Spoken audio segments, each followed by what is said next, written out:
Welcome to Andy Order Vault, and I have with me here this latest budget IEM from FiiO, which is FD11. So let's just have a look at the packaging and the pricing itself. If you are in Malaysia, just head over to Shopee. Red Ape Audio Malaysia have it in stock right now, and it is in fact selling at a very attractive price at just 169 Malaysian ringgit. And definitely I would say that this is a budget IEM. And if we look at the international level, looking at AliExpress here, FD11 is being priced at around anywhere from 34 to 35 US dollar. So definitely a very compelling price. So now let's just have a look at the configuration itself. Okay, what do you get out of the box? Let's just have a look here. All right. So this is the box itself. What you're going to get inside is just the IEM. Okay, the cable here, very well made cable, but I must admit that I'm not sure whether this is OFC or SPC, but one thing for sure, it is only available in 3.5 mm single-ended with a 2-pin termination here. And in fact, it comes also with a set of silicone tips, which is something which I didn't use, because you would notice here that I have opted to use my own foam tips. In fact, this is Deconi foam tip, because this Deconi foam tip sounds a lot better to me, at least to my ears. Okay, looking at the build itself. Now, this is very interesting. If you look at it, this does not sound like, or should I say look like budget IEM at all. In fact, it looks premium. This chassis of FD11 is entirely made of die-cast metal, encased in chrome plating with some decal here at the faceplate. Lovely looking, in fact. And the nozzle itself, medium size at around just over 4 mm.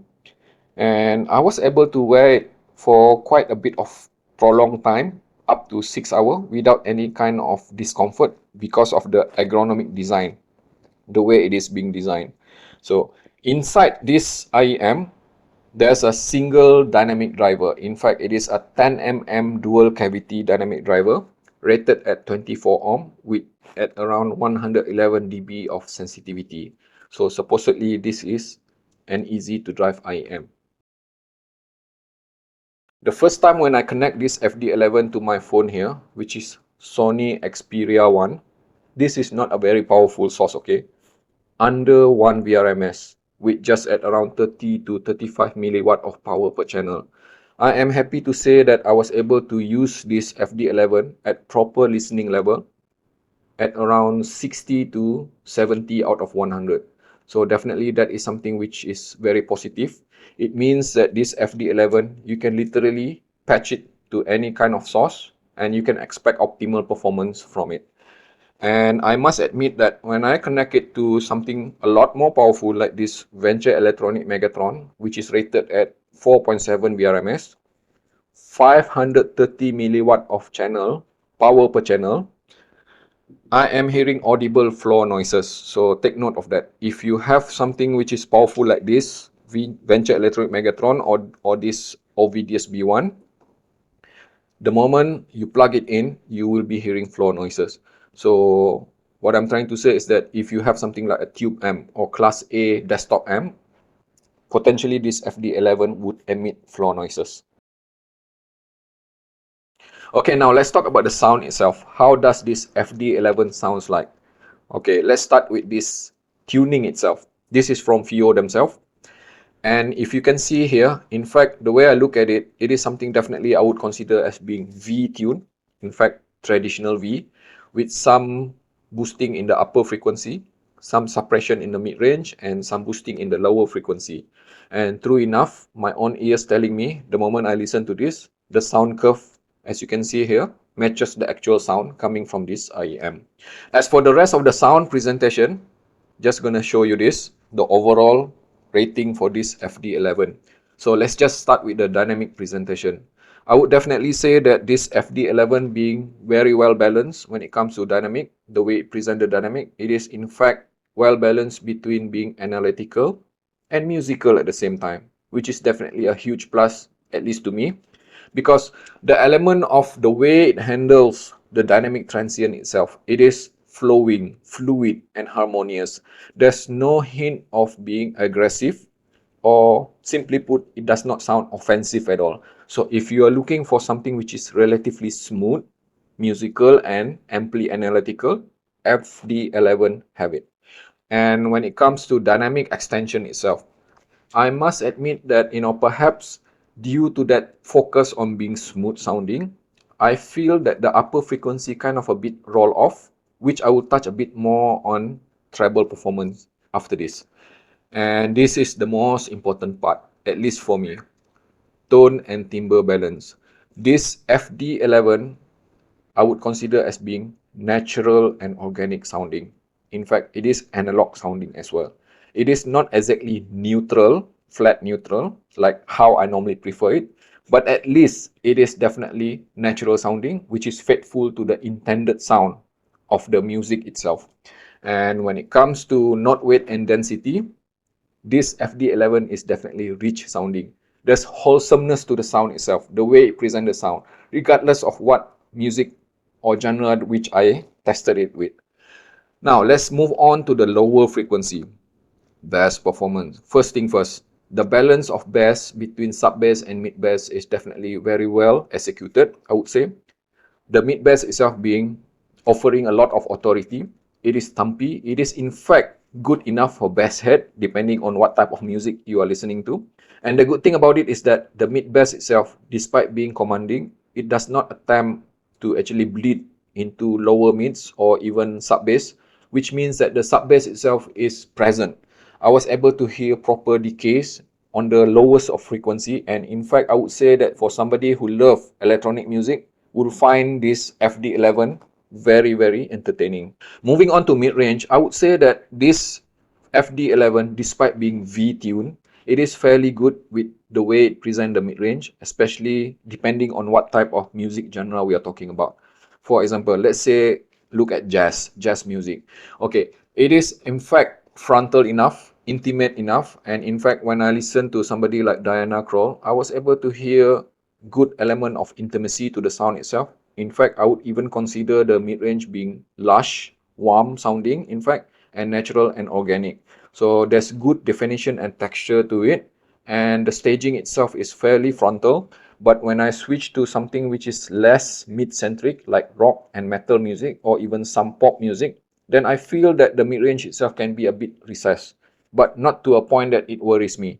So definitely it depends on what type of music genre that you have. As for vocal itself, this FD11 will handle all type of vocal, regardless contralto, baritone, or even soprano. So for example, like Alison Krauss, who is known to be very high pitch, or even Mariah Carey, and this FD11 will never emit any kind which is, I would say, considered as being sibilant. So definitely very safe tuning there with mid-range itself. As I mentioned earlier, this FD11 kind of a bit roll off with the upper frequency. And the reason that I'm saying that is because I feel that, there's a bit of suppression with the way it handles the energy and the sparkle when it comes to the upper frequency of the treble itself. So what I'm trying to say is that when I subject this to some very energetic music, for example, I listen a lot to black metal and rock music with a lot of cymbal splashes and even very screeching kind of sound, all right? It is in fact suppressed to a point that, it does not feel offensive at all. There's no way for this FD11 to sound sibilant.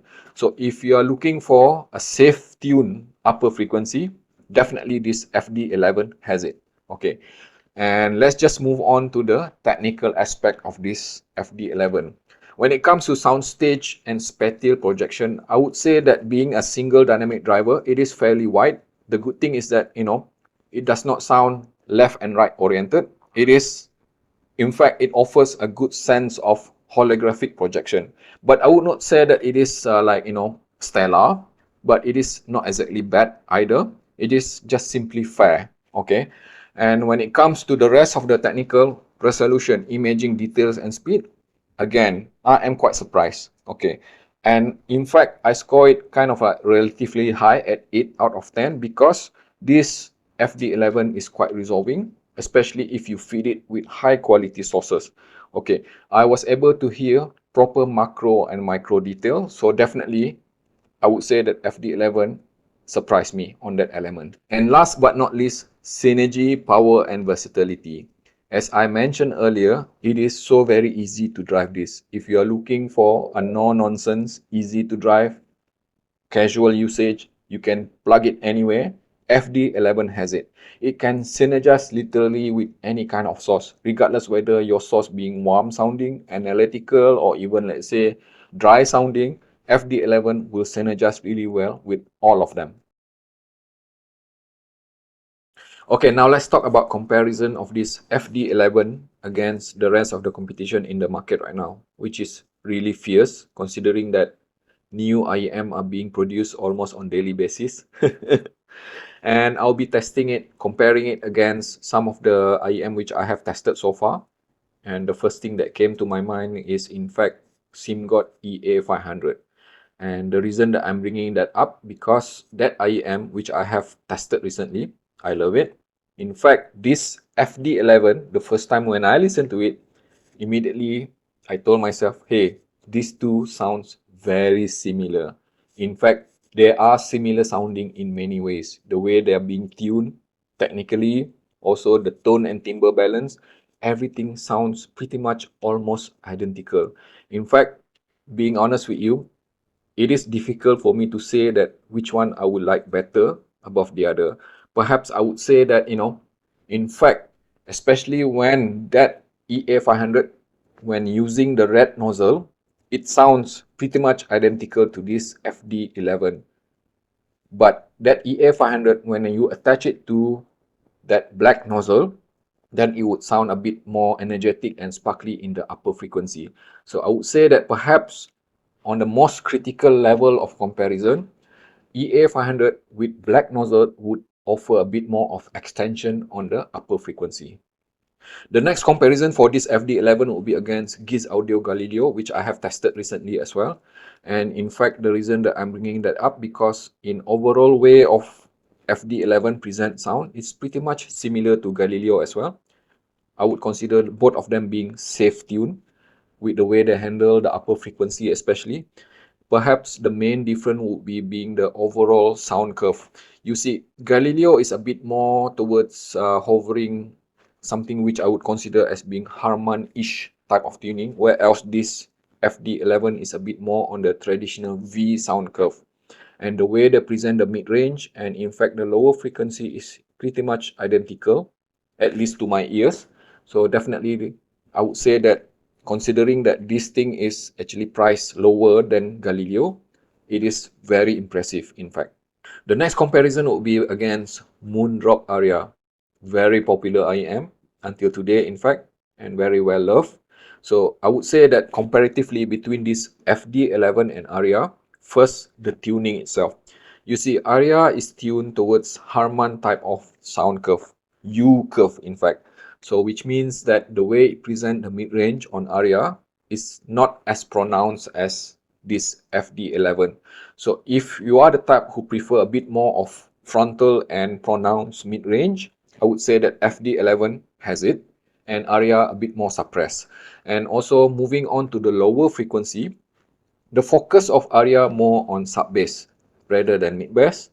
And for this FD11, it's more on mid-bass rather than sub-bass. So the other way around. So depending on your taste and preference, if you listen to electronic music, perhaps, choosing Aria would be a better choice because it presents the sub-bass a bit more. But if you listen to some energetic music like, metal, rock, or even some very energetic pop music, this FD11 would probably suit you more.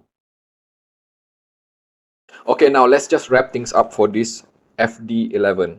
I would say that price at just 35 US dollar, this FD11 really surprised me for the fact that, the way it is being built. Just have a look here.